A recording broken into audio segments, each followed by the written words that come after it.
Your worth, mga hinigugma, is only found in your worth in Christ.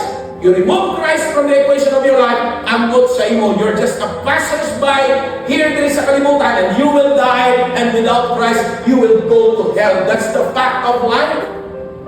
That's why hindi mabugal sa tao kung wala sa kay Kristo. Ano may iko sa tao ni Jesus Christ? Without Him. Yeah? Why? Bakit? Wala na. Ang mga nag-successful din sa kalimutan, mag-isa na sila ngayon. Saan ba papunta ang buhay ng tao?